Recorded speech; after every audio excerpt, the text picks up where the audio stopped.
Adeshe yesan emmakwa babio Adom TV suni na wotwe dwumadie na wotwe na yede evremo ene efisa bi ye kopim se nundu ebebo no ensem ne yede atopono so omayim ahyebadwam ede edapono so sada so na eye omayi yesika sem ba bia yegina entoto ye wosempanifo ede gu akwan mu ye betumi ama nipa a wode wosika wura aman mu ema enwuma koso ema sikaba oman mu ene ema betumi akoso no ene ensema yede etopono so ene atorenchem kese we kura de atorenchem eye ntokwa Russia ene Ukraine for entemu no ebreba mu a na chese yede eno etu apo na make say Bernardo Donyako MPP amanyoko no communication team member ene nani so ade hunu so eso da ache takora de se yi a eno so ewom bi ena minua bema Naziru Mohammed so ebebe fia sei na yene no esiedwa NDC amanyoko no communication team member ena ezongo kokosie wo NDC amanyoko no mo no kasamafo emabon eno no ena meso midin akua boachiwe yadom ejedru akwaba akua boko de I saw him for an auntie no asa boko and I said last week we do birthday cake le bianca ebi wo ho okay ne bi am san come there me frɛ wa wa fa we sure me frɛ wa and I want to sound number wa na abo ho dawure sa no ne okay na enkita hodie mu tesɛn abade adaromba ade pache ye tiatin ka boni bia wonu mai jaw ma chire so ye tiatin ka boni bia mfiri wonu ho wo hwen so a sabio ese baby fo na enya na eguso aye bompa ya ma wonu Russia for ne Ukraine ye bompa ya ma wonu so apart from that there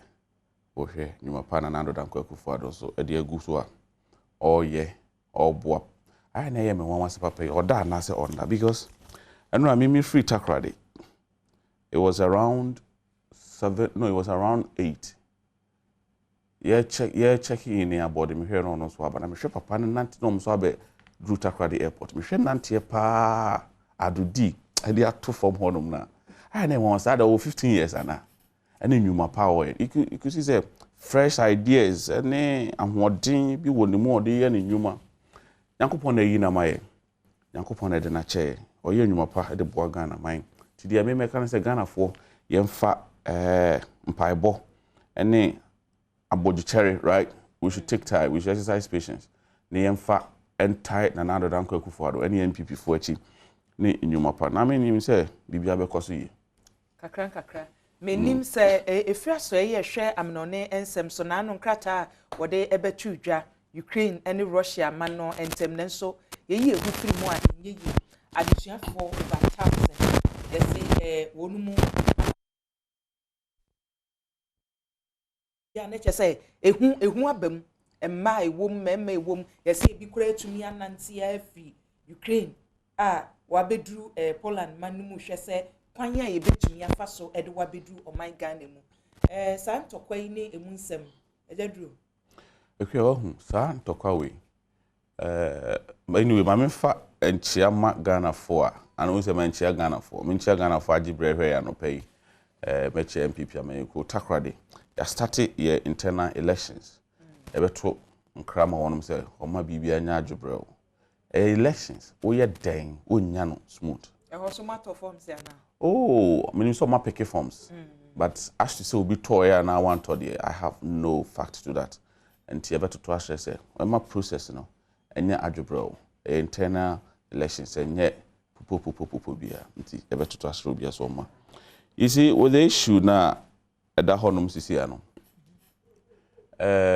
eyi enye ntokwa a ehya ase ene eye tititititi ntokwa eye tititititi ntokwa ena ase ama ne hom so na o hwe kakra yeti I think this is the third or fourth day and it reasons in tia Putin and then in Crawford Russia for atwashe Ukraine for so one person one show one maseno me kakra me mate no me hu say senka me madwene no senka me nko ade nka me semfa so bi ani so because we share section of another parts of Ukraine onom ben Russia border na area honum no ono want 50% every so ono me Russia for and 50% so free so me Ukraine for na sa 50% na mo free so me Russia for no person ono to ho koka Russia for and na Ukraine for so em free say mo kan ho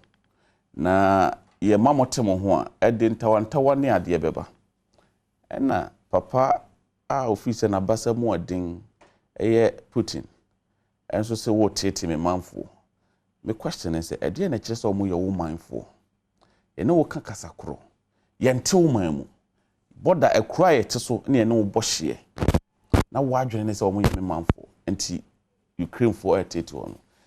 These are some of the things that this antokoi asanko Kenya mu edeba sabiu wo hwe amaya edu a wonom ho adin ewo se I from asrafo ana sojafo omonwo akode ene kodie wetimi de se o man na o kan o fa first na Russia kan no wakukuru abasa ni nua ne hamade kwa koku Ukraine omododo yesey ahode ben kra no wonom omso ho eden de omso kuta ba ye kan first na omonim bi what you say sani wo kan omo ho eden kra Ukraine for ho eden kra omo nto Russia ba me gidi sa nu nti ene ye don ikuo etoda Ghana say wo kan ekowase ewom ansa ne aba eyusu yewom eti sa man yi a ye kan no ekuhodo amanya hodo atwa wo ho ahia enhyehyɛ ya mpanimfo ye asɔwasene wotie US for de ne wone ye de wano atwuma wo hwɛ a omoso ewo amenone ne obo ne ewo nkyɛn no wo boa sentokwa na etu obetwa ekua sɛme wo tie me pa ne de me ma hwɛ de ma kan akwa kodura me fi so omayi nama omayi Ukraine nama ehefo na eyi nama NATO America de ne allies ne nyame fi so omayi nama kasa dodo no but you see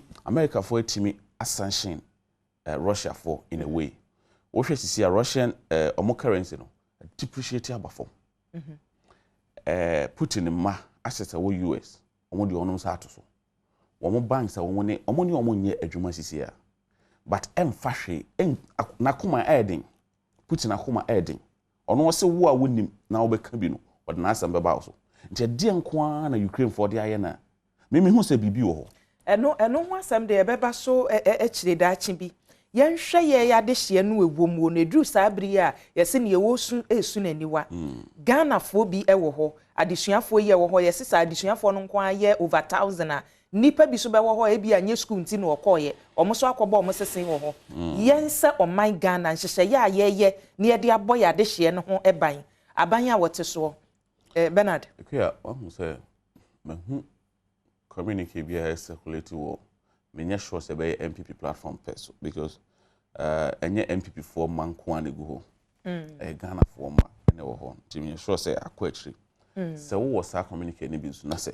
wo fi say encourage also circulate say be no credit look and we fi me hu MPP platform me wa be kan ho asem omama one doctor be contact amane address our Ukraine Ghana ni doctor yes Ghana ni doctor no more money details no more the numbers are to say well we need mo bia or Ukraine or Ghana ni officer no watch just send the contact to them they should get in touch me friend madam for back medical school Ukraine and I'm a forward the man and he was so glad because no so akwa that train station or say omon nanti free care echo train station from there to the place is about 4 hours no more nanti and it's one of the safest place somebody to me because I'm to bomb na it's me emma honum underground honum no that's the metro station honum nti omoko honum na no mo nya contact bia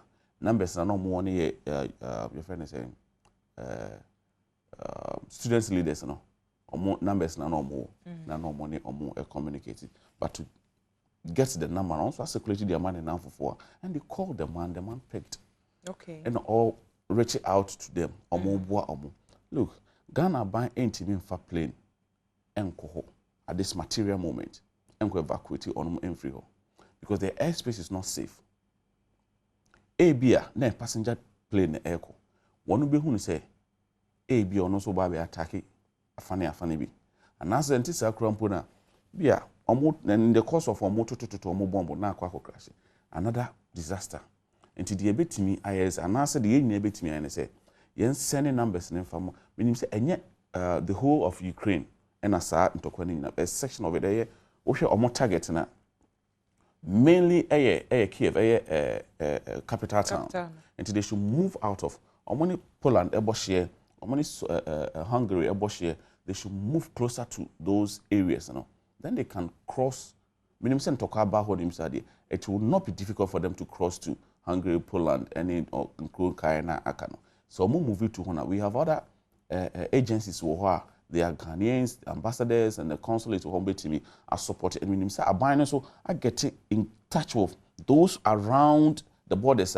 So more cross here, they will be able to pick them from there into a because our casa what's not Ukraine now buying the plane about phone. You know, car ain't even drive on farm train ain't even baho. The only thing and it's a cross the border no, to the nearest place no about phone. So amunina and move it to the train station. No. Train no a check and sana aba due to situation, you know, and also monitor and sana aba because on person beko nebuka so kunya accident na because look. So first na F100 and it me for 300. She say for 300 and it's understandable. Omo yesterday be obia ho abetimi atono aha no and enya Ghana for nso nko a into one mo kwa because no me madam for nka so say chale ye ba ye nya abotre because na train delay for about 2 hours into ye mu be sanso san ye chi but omo kwa na train san bai and na Ghana for ni bi enya omo mu nya abotre no enya train no omo for na omo cross omo edu omo ko na omo cross to Poland, ebiko Hungary. Eti near obetumi across aba Poland and as Hungary ne de Ghana banya yen hyehyɛ ya ye do omo beba so person oba Ghana ye de bedru. Yeah, of course because untimi nkasa wo kwa kwotena. We dey now dey kwa kwotena. And it will be better say wo beba fie. No aba be arrange wo na ekɔ jo ho a no must because menene kasa no ka chem say Ukraine for na omo ne omo school ni nyina. Ya mo bia yin niema kofie. Obia kofie. Nti wo to what na why dey. Yo, me na wase. Ye nya hu hyehyɛ ya mpanifo eyi bi die na ese nkakra if say ye wo man bi wo ho no mo a se wo de hye baako ekoka ba bi a kwan bi on befa so on be yi na firi wo adra BBC bia no wo beye eti se mpanifo so wo ye hyehyɛ ya ye hwɛ ni mu ene ne besi achi ye ntinsi mrahye bedwam na wotwi ene speaker wotie ne nkasa ye mu edru ba bi a ebufuo wom MPsa won ma house ho ma adwuma nkoso mo a emrahye badwani ofiri mu amanyoko nu dom kwabenya wo se ommanfo keka se me makoka ne kasa fidie bi so se woje akwanya na se wasere kwan ya firi me ho ena odi atu kwan enye nokore na MPs kuro mo ma house ha se no me de mani be ko ho no mo ni address sa eniema no minim mamanyoko no edian se na obi bisa se emrahye badwani ma dom kwabenya wo hefa ni ekoso no mo dia na mo beka fa ho. Yeah, my whole right honorable speaker Bagbin my whole nsembia purported to have come from his outfit say on man honorable Adwoa Safo kwan so ontu kwan no onko but prior to that you know me who so say Sebio on health grounds and she was granted that permission Oh, one of the platforms and so. Yes, on health grounds, and she was granted.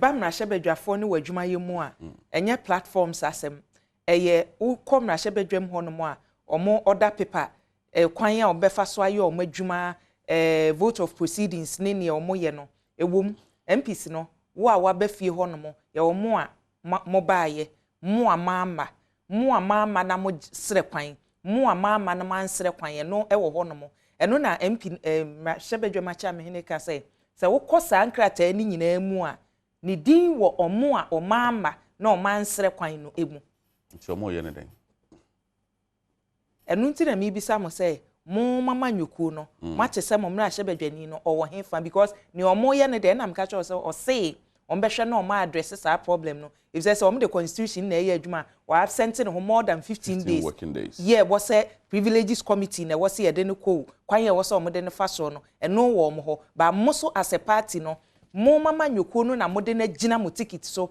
e wo dom kwabenya eti mo de ye ne sei who say ya candy for no de enim ne lawyer human right lawyer kase pa wo man yi mu e wo wiase afa na nyina na nanado dan kwaku fa do be fo akonya no ka kire Ghana fo nyina se wono no won so sebe nsem hunu so wo na dwumam wo na se ana se wo kana mamu hu na ukoye bone bi security agencies to nsafro ana se appropriate quarters to nsafro se brane hwehwe won se mo ono won shelde obi ja wo se ko ukọ na so ho so a obeba abaye wodwuma na so ukọ na se bo dia ene wan kasa wodantase ma on so sana ya yedi na nado dan kwakufu ado echi no ye nyina ya gidi now in MPP ye dey name say or standing the ticket of MPP I represent the people, the good people of Dom Kwabenya.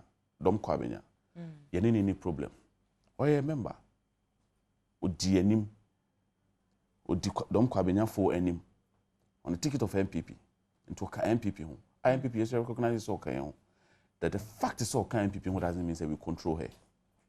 The fact is of what parliament or representing MPP any Dom Kwabenya no doesn't mean say control no. The private life na Dom Kwabenya no the parliament no or one. There are rules and regulations that governs parliament. And it's a move free say why ya de na se wan twa year. I mean rakwa mo fan fast way. What you say? We have rules and regulations that governs every institution organization. And it's a move free say why year. I mean the rules are there. Mo fan fast so what man say. Na do dan kwaku for the MPP for there. We do not mingle ourselves in such say you have got any rules. No, we don't believe in that. Ba mo party no mo no.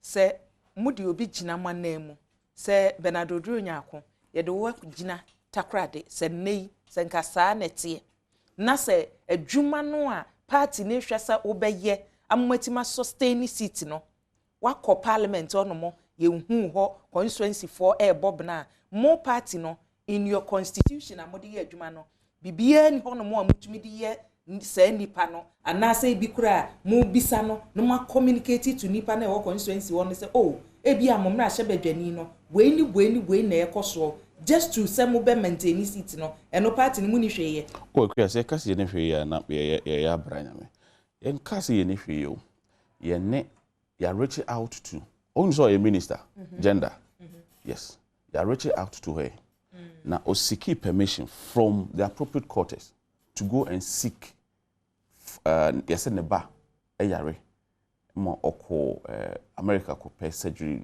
a whole lot of issues what you say there may matter no any party no say was seeking permission from the appropriate quarters to go and seek for health assistance for neba that is what we know what you say and yes be sorry and oja ho no koye enunti na amampanyini ankasa granted because she's serving under the leadership of Nana Addo Kwaku into one sorry and free work no sorry koye.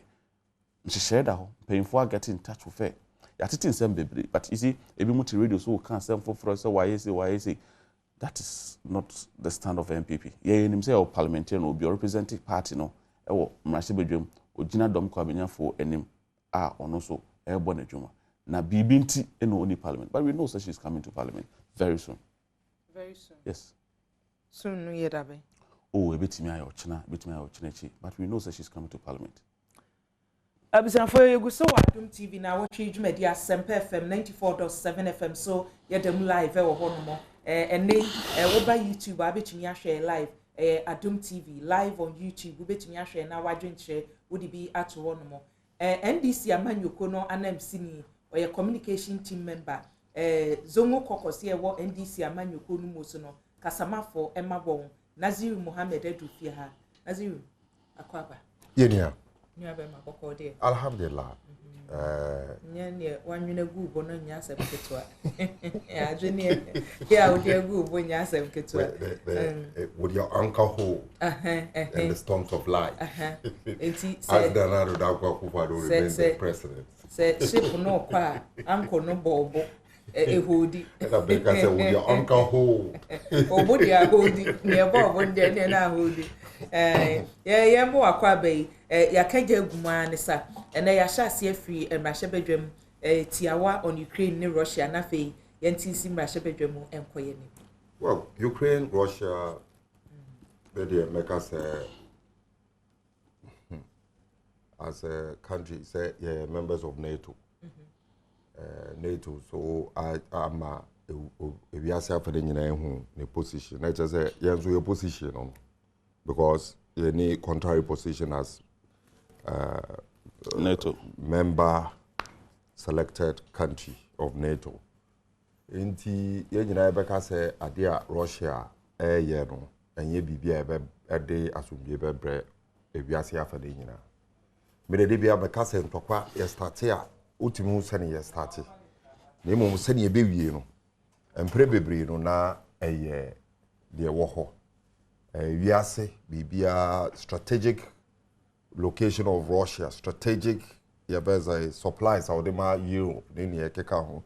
In terms of gas, then your money now will be affected. Let's just say there's going to be a major shake-up again in the face of the world economic outlook. Inti yen Kenya na yen just say yankopon kasa ebebe mu na mpenyufo me master to say China and other countries, are backing the NATO position. Say Russia and China. Me jidi say bibia betimi as yesi ano intem. As I say, it is becoming more and more say Russia is on its own. In front of when you can't survive in any war situation like that. Back to Parliament of Ghana.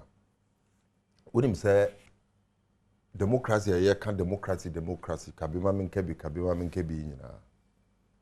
The fapim, say omayno ebewo mrashe bidwefi. Oman bia any mrashe bidwefie no. Yentimi enka say sa oman no democratic. Nemum ye wo aman hohoro a ebi omuni wo hwe ye verse senior governance systems rete say ye kuo say ye monarcho say ye dan unim say president there wo executive obenya the judiciary e wo obenya the media in any form of it. Media be some form of media. If you go to Iran, Iraq, even the most autocratic countries, media wo.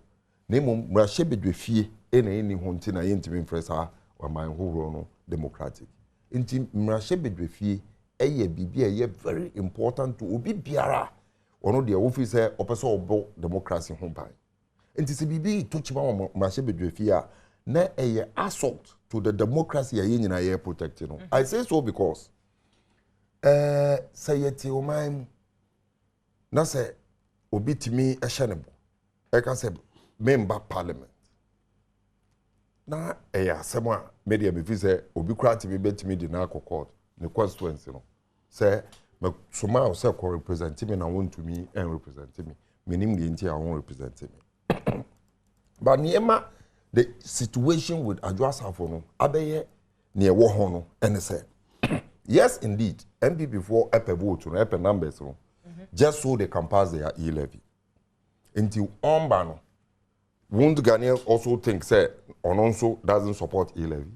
It's a possibility. Inti remember men support men gin this a buying way betimi e-levy e the Adwoa man Ghana omojo omubedi. It could mean that.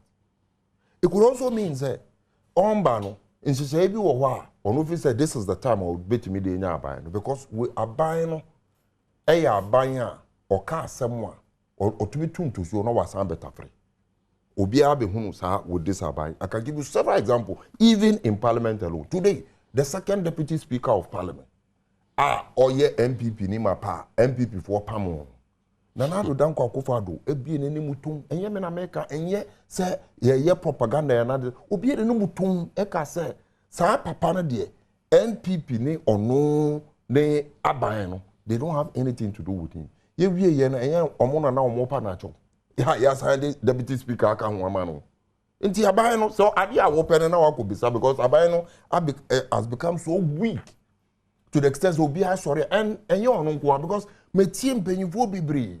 What happened to Otiko Jaba is the same issue of appointment.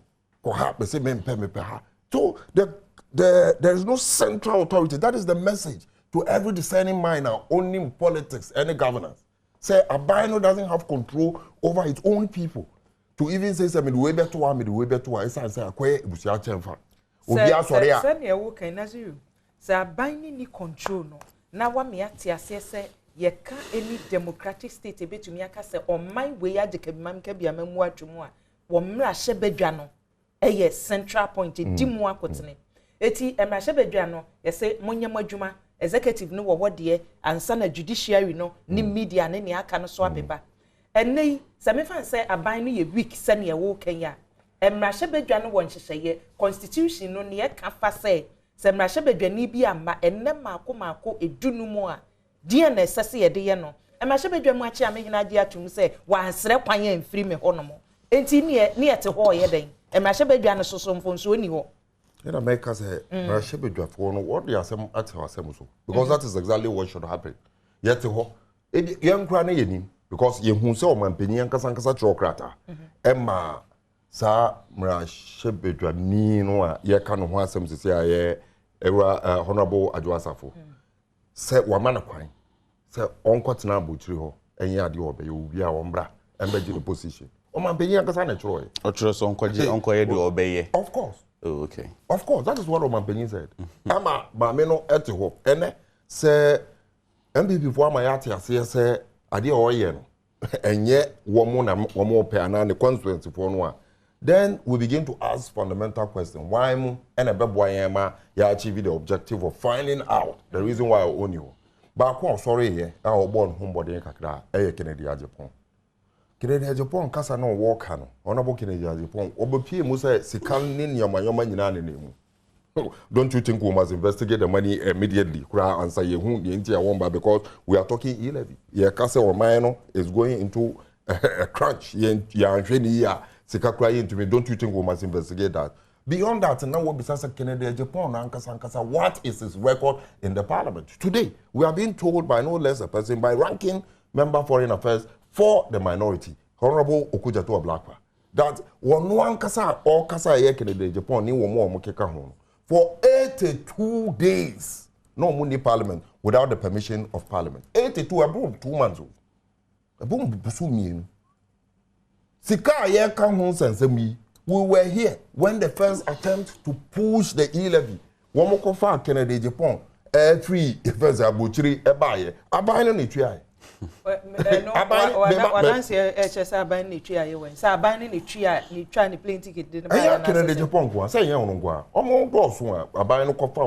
Just to push certain agenda in parliament. Say who from narration awuye say executive no e hono mo ato sin twabem oye wika enka ne ye nimo ne say Ghana fo anya rehemu e wo amamuo no mu ye say yempe nipa po a beba say emrahye bedwa no majority will have their way na minority have their say eti ya to amade na pai ye nyame ya Adom ya say nyamrahye bedwa ma chi amehina wono so free minority no mu etika bibia ni a ene parliament or why nemma ya take action ni e wo say ye aye but still no aye take action na say speaker lament members lament here they say why na ye blame no you be blaming the leadership of the majority in parliament so majority in parliament yes you be blaming on leadership I'm giving you the reason they say who they say nyoma bebre wo ho a eyan hyehyeye wo parliament on Adwoa Safo the leadership of the MPP and the leadership of the majority are twisting to favor her. And then say we're starting so at the year, then we have to blame you. Let me give you a typical example. If you are the history of parliament, you cannot go to ECOWAS parliament. Wabra ukra your friend saying ministerial appointment. I can give you several examples how Yakubu Ogede the late and refusee ministerial appointment under Kufuor just to maintain her ECOWAS parliament membership. I remember Honorable Tenya Uno, maybe a Tremo and the Melsa, young man appointment. I will also back and say, no, the ECOWAS, your friends saying, parliament, no one, is equally like a minister in Ghana, even beyond a minister. To the extent that Adwoa Safo denied it because she said ECOWAS parliament is superior to even a certain minister, a cabinet minister, in your opinion. And the conventions in our parliament, you know, ECOWAS parliament, in fact, minister and Tanso and Maubu. But Adwoa Safo, when she was at ECOWAS parliament, we must sign the procurement, essentially, and the deputy majority leader. Emma when in a minority no raise issues in parliament that the conventions that are more saying on or Chinebi Ebeba. We raise our objections. And when you know, yeah, and in parliament and 7 parliament in every year, no 8 parliament and Ghana for and may say 7 parliament, you know, changes about. Speaker Frimo Mama Yukumu and Abba, Adian Sumua Pai. It is a still Musumun to me, Muayania. Not okay, young mama leadership where one majority some war, Namrasebe Machia Mehene, and the most side the Noah, Nipenim Samube Somama Niamako Yenosway. O court Mashebe Fear. You want to say, yes, a charming in an over. Bound to be 50 precope one epim and proposing motion and fan to board on even the majority, the leader becomes automatically government business, leader of government business in the house and in the account. You prepare motion and you back in kind order paper. Woman or mobile, they are braying our parliament. Indeed, Mrashebe fear of a chairman, you know, into being funny to me and Casa or Betun will be out, so just will be a reporting. Good. Now, so we be so or report here. Mr. Remy Bissau. As I sit today, me and me a minority. Me war e-levy issue. Ghana for bro, almost say my impasse. I'm handling it. Me war parliament. I say yeah, them 6, and them 9. Say speaker sorry now deputy speaker person on also be chairman now science co-vote and protecting that. Me cry me members of parliament no ne ya chi we the police station or china na we court or china ya issue order say we free parliament in the I'm working on all this. Not men sign so lackadaisically and laxatively. Enyamre and sign court reporter Adwoa Safo say on parliament my MPP. Do you think we are getting serious? We are not. Muni adaje. Adaje ready. Me be catch stress speaker say Adwoa Safo on parliament.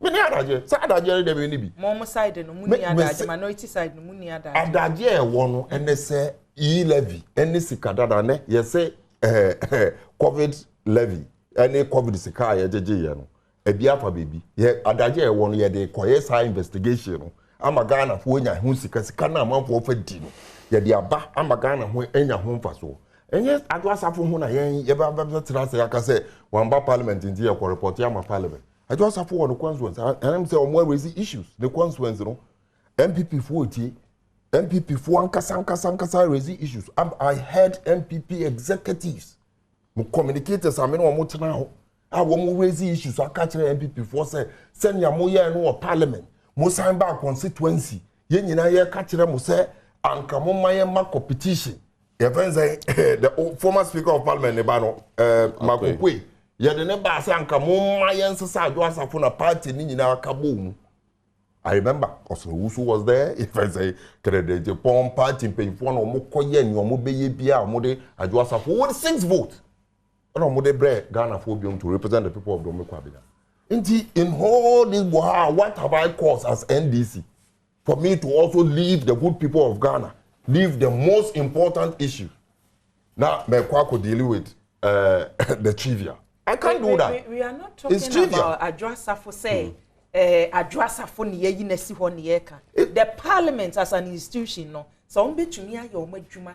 So kokra no umbetumi asha setena say ewo omedwuma. Also mutimi form quorum nipa dodo a wo hia ansa no waye adwuma no senya Adwoa Safo nko mo member ranking member on foreign affairs okujeto asem okan na se enya Adwoa nko absenteeism no enye ono nko edoso eti se empanimfo antumi anhwe address SARS problem no a day will come and show ya business of the house from ntumi nya adwuma no because nipa dodo ni o ti nya Adwoa asem say Adwoa de na ye kan say uni Adwoa ho adaje ni eni Adwoa ho adaje o it's parliament betwase that we have sat in this parliament 8 parliament here okay ade abako e sronko ne say we have an entire constituency in Ghana one representation on that in that parliament. Yes, Safo, Santrofi, Elolobi, any Akpafufo. One representation in this parliament. By parliament in Koso. Omo de wine and cow mass amount. Not the book of ya wasty Sikai Bibia elected member of parliament. Amba Yasama and the minister and the party. They say, Uncle any or pair, men a member with Steve. South one to one about mass amount. They don't even have representation because I just have put the Mete say a constituency executives raise issues to the extent say one more ministries in only the Ekeka home aqua development and Sepata at the bread what constituency, even in the absence of one more member of parliament. Into South one's way. Are we so concerned about Ghanaians? Domoko Abenyafo. South one or Mohine Susun. Into Omoya Ghana for. This is the situation. So how do we leave the most important thing and go be dealing with the trivial? Those are the trivials. Well, people for Ankasan can take a decision. I'm right now, Pamu will be to say Afoko. Then why has he done something to this extent to deny and hold government to ransom? But some more Pamu Afoko. I didn't know Mami we yem Pamu. What is so special about her? You see, me Trasekra and zero me argument on Adwoa Safo. It is the parliament as an institution. Issues now a free urban is an assault to democracy. Mumma ye interest and ye be parliament and be denied. So the last 2 weeks I had issues of some pages, say some signatures in the Ekeka home with regards to honorable OPK ne womo kano say issue be womo de call motion be ma almost say almost sign. Do you know the implication of that thing? It is becoming one too many. Send your MPP for as a political party. Are you imagine say parliament there?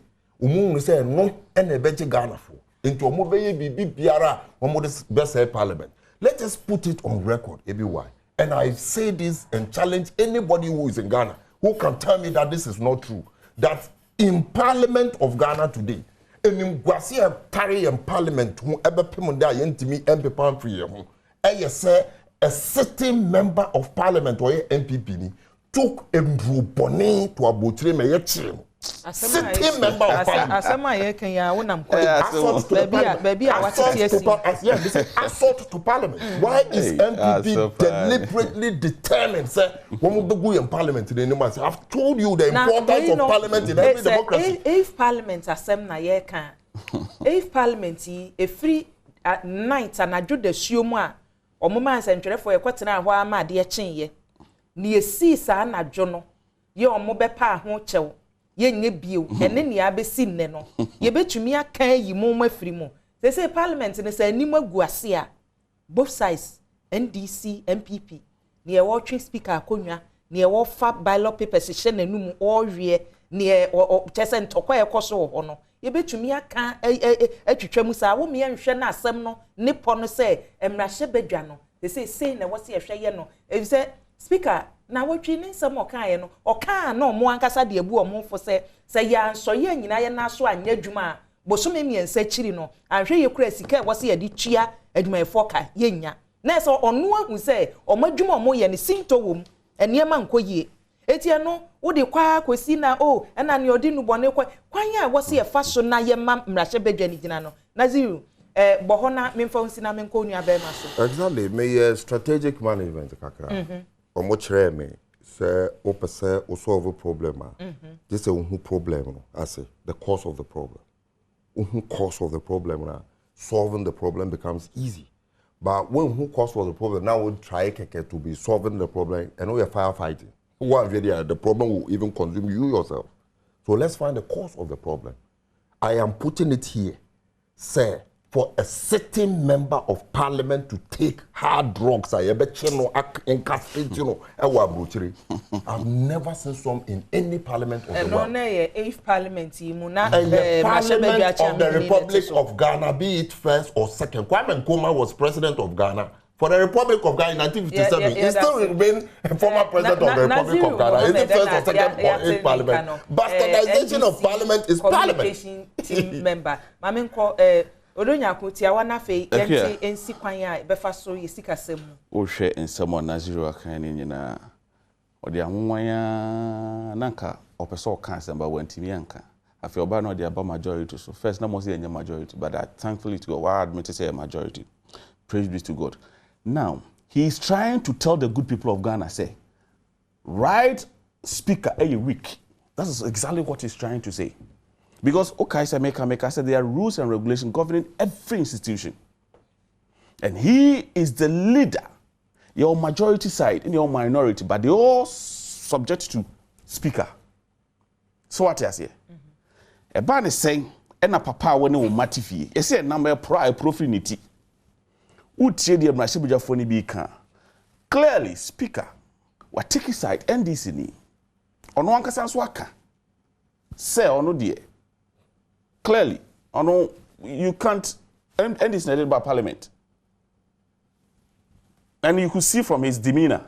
Oh, what can say NDC in a about oh, but so about parliamentarian as on a ticket of NDC. Noon fat say exactly that's what I'm hammering on. So what can I say more can after say yes when and I send a Juma Yumua. Now yes when in when you more ye na walking. Yes when in near more ye. I mean he's a lawyer, he's smart. What he has here. Near more ye chess or fair. A chess or fair. And I mean you say he's weak. He's weak. Why are you not cracking the whip? He's weak. That is what he's saying. And he's that's man no person can you know. Now person come. Exactly. No when Timmy can say majority in a week. The leadership of majority in a week. How? Or such a Mr. Bonsu, honorable. On your speaker. Minuya first is it Oseusu? Joe Wise, or Tia Ed Super say MPP for and say, or I did another parliament. Oh, Master Tobo. Oh, Casidam Tiama. Your talking proves that you don't know. Do you know it's a whip system parliament? Naziru. Parliamentary on whom they were whip system.